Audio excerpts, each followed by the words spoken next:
नमस्कार, ये आकाशवाणी शिमला है। अब आप राकेश शर्मा से प्रादेशिक समाचार सुनिए। मुख्यमंत्री जयराम ठाकुर ने पंचायती राज मंत्रालय द्वारा दिए जाने वाले ई पंचायत पुरस्कार 2020 के तहत प्रदेश के पंचायती राज विभाग को प्रथम पुरस्कार हासिल करने पर बधाई दी है। उन्होंने कहा कि प्रदेश को ये पुरस्कार केंद्र सरकार के ई एप्लीकेशन और राज्य सरकार द्वारा विकसित अन्य एप्लीकेशनों के प्रभावी प्रयोग के लिए प्रदान किया गया है। जयराम ठाकुर ने बताया कि प्रदेश की सभी 3,226 पंचायतों में इंटरनेट सुविधा दी गई है और लोग विभिन्न सेवाओं के लिए ऑनलाइन पंजीकरण कर सकते हैं। मुख्यमंत्री ने कहा कि पंचायती राज मंत्रालय सूचना प्रौद्योगिकी के माध्यम से पंचायतों के कामकाज में कुशलता, पारदर्शिता और दक्षता लाने के लिए प्रयासरत है। वन व परिवहन मंत्री गोविंद ठाकुर ने कहा है कि राज्य वन विकास निगम ने तारपीन तेल की बिक्री से 5 करोड़ 60 लाख रुपए का राजस्व प्राप्त किया है। शिमला में आज निगम के निदेशक मंडल की बैठक में उन्होंने कहा कि पेड़ों से बिरोजा निकासी के लिए वैज्ञानिक तरीकों का प्रयोग किया जाना चाहिए ताकि बिरोजा की गुणवत्ता बनी रहे।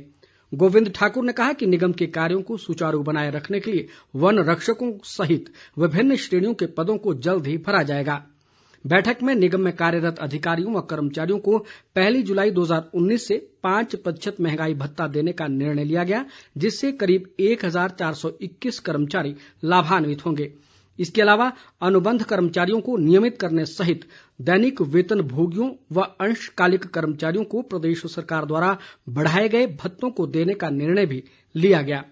वन मंत्री ने कुल्लू की पतली कूहल में केंद्रीय डिपो खोलने को मंजूरी प्रदान की और अधिकारियों को नाहन व बिलासपुर फैक्ट्रियों को और अधिक आधुनिक बनाने के निर्देश भी दिए। केंद्र सरकार के सीमावर्ती क्षेत्रों में सड़क निर्माण के फैसले के बाद सामरिक दृष्टि से महत्वपूर्ण समदो काजा ग्राम्फू सड़क को फिर से सीमा सड़क संगठन को सौंप दिया गया है। लाहौल स्पीति के लोगों की मांग और इसके सामरिक महत्व को देखते हुए केंद्र सरकार ने 250 किलोमीटर लंबी इस सड़क को BRO के अधीन रखने के संबंध में अधिसूचना जारी की है। स्थानीय लोगों ने समदो ग्राम्फू सड़क को BRO के अधीन करने पर सरकार का आभार जताया है। खूरीक पंचायत के प्रधान संजीव कुमार ने बताया कि बीते करीब 1 दशक से इस सड़क की हालत बेहद खराब है, जिससे स्पीति घाटी में पर्यटन व्यवसाय को भी नुकसान हुआ है। स्थानीय लोगों ने अब सड़क निर्माण के कार्य में जल्द सुधार आने की उम्मीद जताई है। प्रदेश निजी शैक्षणिक संस्थान नियामक आयोग के सदस्य SP कत्याल ने आज राजभवन में राज्यपाल बंडारू दत्तात्रेय से भेंट की। इस अवसर पर राज्यपाल ने कहा कि प्रदेश के निजी विश्वविद्यालयों में शिक्षा की गुणवत्ता पर विशेष ध्यान देने की जरूरत है। उन्होंने कुछ निजी विश्वविद्यालयों में पाई गई अनियमितताओं पर भी चिंता जताई।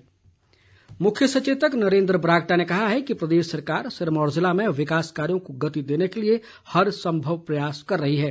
नाहन में आज एक समीक्षा बैठक में उन्होंने कहा कि जिला में लॉकडाउन के दौरान मनरेगा के तहत 7,927 परिवारों को रोजगार उपलब्ध करवाया गया है, जिस पर 15 करोड़ रुपए से अधिक की राशि खर्च की गई।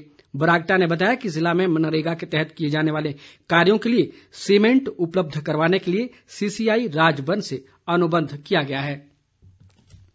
ऊना के उपायुक्त संदीप कुमार ने कोरोना संकट के दौरान रोटरी क्लब के सदस्यों द्वारा दी जा रही सेवाओं के लिए आज उन्हें कोरोना योद्धा के रूप में सम्मानित किया। उपायुक्त ने कहा कि कोरोना संकट से निपटने में विभिन्न सामाजिक संगठनों का अहम योगदान रहा है। इस अवसर पर रोटरी क्लब के अध्यक्ष सुरेंद्र ठाकुर ने जिला प्रशासन द्वारा बाहरी राज्यों से आने वाले लोगों और जिला में कार्यरत मजदूरों की सहायता के लिए की गई व्यवस्था के लिए उपायुक्त का आभार जताया। मंडी के ADM श्रवण मांटा ने बताया कि लारजी पन विद्युत परियोजना के बांध से गाद की निकासी के लिए 28 जून को सुबह 6 बजे से 29 जून सुबह 6 बजे तक बांध के सभी गेट खोले जाएंगे, जिससे ब्यास नदी का जलस्तर बढ़ सकता है। उन्होंने लोगों से इस दौरान ब्यास नदी के किनारे न जाने की अपील की है। उन्होंने परियोजना प्रबंधन को भी सभी सुरक्षा उपायों का पालन करने के निर्देश दिए हैं। हमीरपुर जिला के बड़सर, हमीरपुर और भोरंज उपमंडल में कोरोना संक्रमित मामले सामने आने के बाद 6 पंचायतों के 7 वार्डों को कंटेनमेंट जोन घोषित किया गया है। उपायुक्त हरिकेश मीणा ने इस संबंध में आदेश जारी कर दिए हैं। उन्होंने कहा कि इन क्षेत्रों में कर्फ्यू में दी गई ढील को भी समाप्त कर दिया गया है। इसी के साथ ये समाचार बुलेटिन समाप्त हुआ। हमारा अगला समाचार बुलेटिन आप सुन सकते हैं शाम 7:45 पर। नमस्कार।